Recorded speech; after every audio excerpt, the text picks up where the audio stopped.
t-shirts, we couldn't drink water, we couldn't laugh when the lies and disgraceful excuses came out of the mouths of the government, still made our voices very, very well heard. We saw a debate where there were 2 speakers, I believe from Labor and 2 from Liberal, that's what I saw. Disgusting spin-mongering. When the member for Balmain, the Greens, Jamie Parker, rose to speak, the House denied him the right to speak, and the government was in uproar. I think we should get the member for Balmain to come out here and address us and give us the words, no doubt, the words that would have been 1,000 times more powerful and 1,000 times more rational than anything we heard in there today. So if anyone didn't get on to Jamie Parker, get him out here. But we saw a shameful lack of democracy in there, and a real confirmation that this government is in the pockets of the mining industry. Absolutely crystal clear in there. And it's pretty clear that they're not going to stop this industry, and it's very important that us out here, that there's a shameful lack of democracy in there, from the most petty things, from the not refusing shirts, refusing signs, refusing badges, refusing murmurings, but there is no democracy in there. We have to bring the democracy out here. We have to lock our gates, we have to lock our communities, we have to lock our farms, we have to lock our vineyards to coal seam gas mining, because no matter what laws they pass in there, they have to implement the laws on the ground. And the people, are we going to let them implement their laws?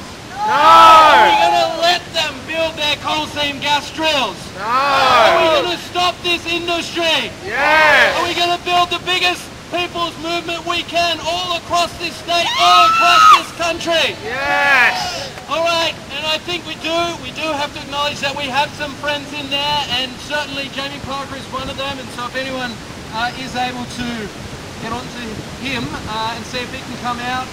But dear me, I don't know if anyone else who was in there wants to say a few words, but that was a real lesson in this shameful sham of a democracy. And what was also telling is, you can tell that they're not used to having the public looking at them.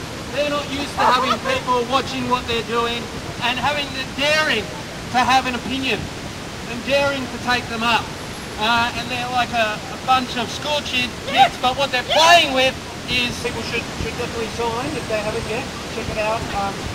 Take a copy back to your groups, copy it up. We want to build this one as bigger than the last. If anyone else might have a little people's speak out, or if anyone's got any. Yes, 20,000 signatures. We got 20,000 signatures, 74% of the population on our side. We probably had about a minute for every 500,000 people who are opposed to coal seam gas. It was a shameful lack of discussion and debate in there. Where's the member for Balmain? Let's get him out. I'd just like to say something about the cultural aspect down there at the Illawarra too as well. On top of the escarpment, there is such significant Aboriginal sites, carvings in the rocks. There is tool making sites. There is all different types of Aboriginal significant sites up there. All right, and that there is. I can't go up there and sit down and contemplate my navel, if you know what I mean. Right? That is traditional, my custodial area. My mother's people used to walk from up there, from the Warragamba Dam, down Picton Road, all the way down to Seaman Point. Right? And they've left carvings in the rocks, they've left hand stencils on the rocks, they've left tool making sites. And I can't go up there and sit down and contemplate my navel. Right? But they've also, we're all in the same boat here. It's gone around full circle. Right? She's gone around full circle from the day when they used to poison the water on us Now they're poisoning the water on the whole of us. We all got to stand up united, no matter what race, colour, creed, sex, sexual preference or social status.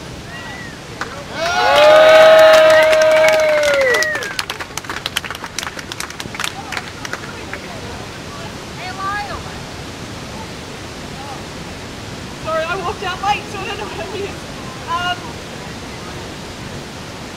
Jamie Parker's coming outside, so Jamie to speak and was denied by the coalition.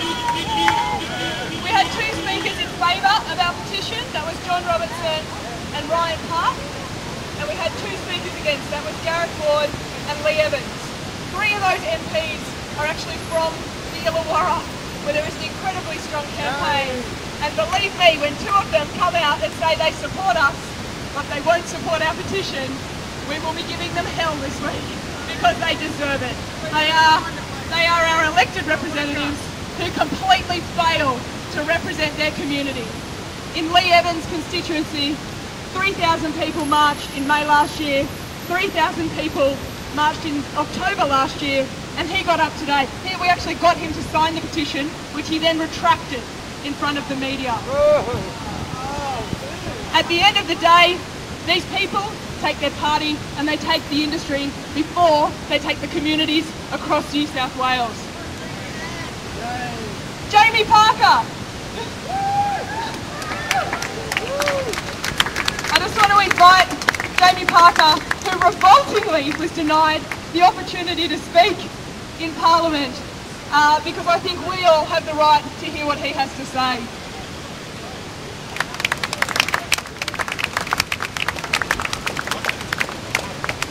Well, this is a democracy of the street, isn't it? Where you can say what you like without fear or without favour. Now, just to explain what happened in that situation, just to explain, it's like family reunion here, isn't it? Just to explain what happened in that situation is that when a petition is discussed, there's speakers in favour and there's speakers against, and then you can seek leave from the Speaker of the House to make further contributions. And it's traditional, and it always happens, that a further contribution is made and other members get to speak. And being the only member of the Greens in the lower house, of course, it's a right that we deserve as those people that speak up for people in the community on these matters, but it was denied today. And why was it denied? It was denied because the government wants the absolute minimum amount of scrutiny, the minimum amount of investigation by the community, and the minimum amount of public discussion. But your involvement will continue to keep this as a high-profile issue in the community.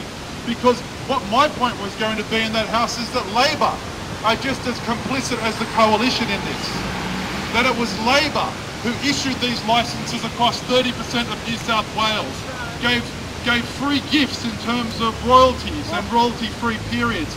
And now, after being demolished in the state election, all of a sudden, they're supporting us. They've seen the light.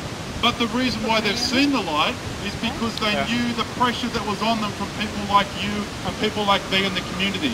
And now the coalition is trying to hide behind the strategic land use plans. We all know that they are a fake, and they don't outlaw, which they should do. They don't provide the type of protection against CSG. So both the coalition and the Labor Party have dirty hands in this matter. But the reason why we have these strategic land use plans is because of our actions, because of your rallies, because of the protests, because of the letter writing. That's the reason why even that small measure has been introduced. And during this period when those draft strategic land plans are being reviewed, that's another opportunity for us to get involved, to raise our voices, to continue to campaign for the right kind of outcome for our water, for our local communities. So I wanted to conclude by saying thank you very much for taking the time to come along. It's you that made this petition such a success. It's you that got them so angry they didn't want to hear any more voices, but they can't avoid the voices of the community on this issue. And that's where I give you my absolute support. We Greens introduced the bill, the coal seam gas moratorium bill in the upper house, as you know. We managed to get Labor to vote for it, but we weren't, funnily enough, able to get the Christians or the shooters to back it. But we'll continue to build momentum, because it was only a year or two ago that Labor didn't even support this. So the campaign is building and the momentum is rising. So more power to you, continue the campaign and onward to success. Thank you.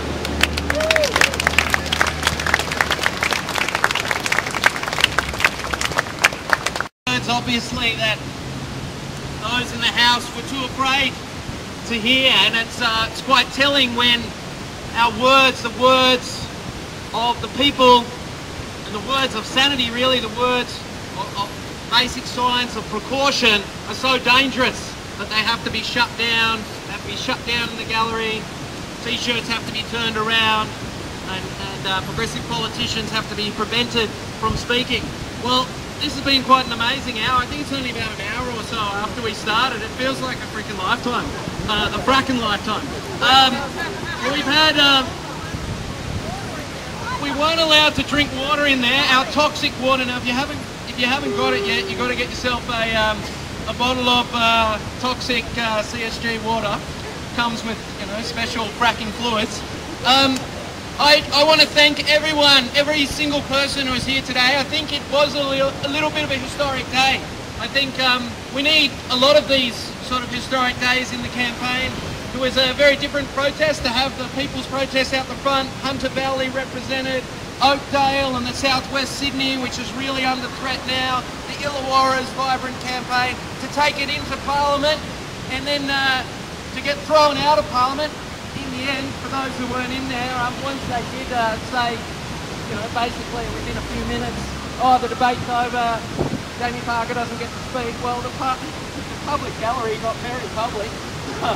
It turned into quite a rowdy Good on you, gallery. Paul. It was quite a, it's quite cathartic, I've got to say, telling the entire coalition that they're in the pockets of the mining industry.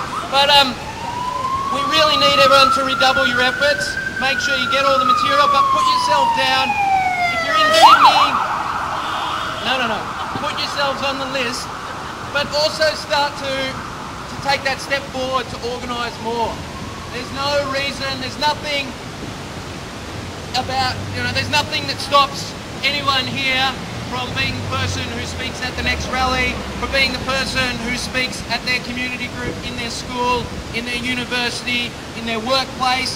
It takes it to the unions. I might say that I got a call from the Teachers Federation from Jenny Diamond. I don't know if she was here today, hopefully, but she sent it out to the teachers today.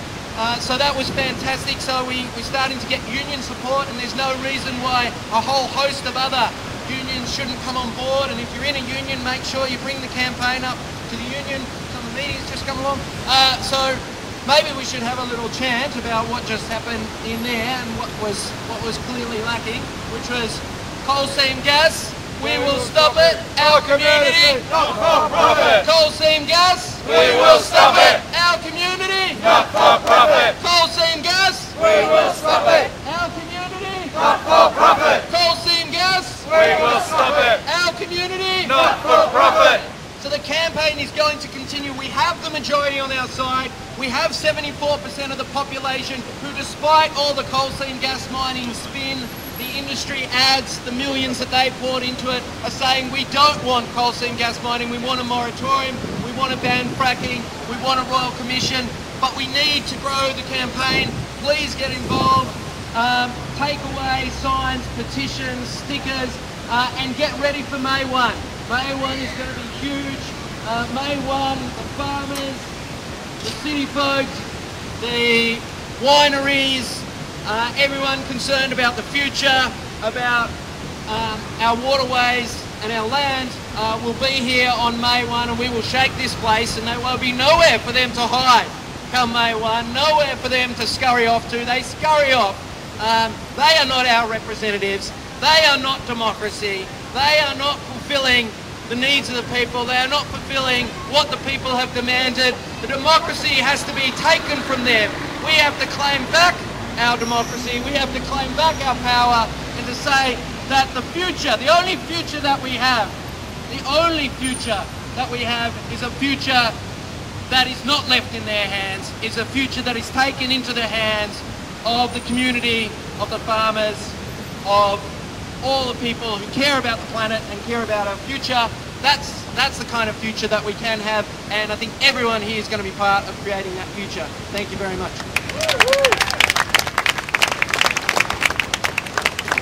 Thanks to Colin for bringing the drill rig and all the paraphernalia, and Ginger and Nicole and so many people for bringing so much of the material.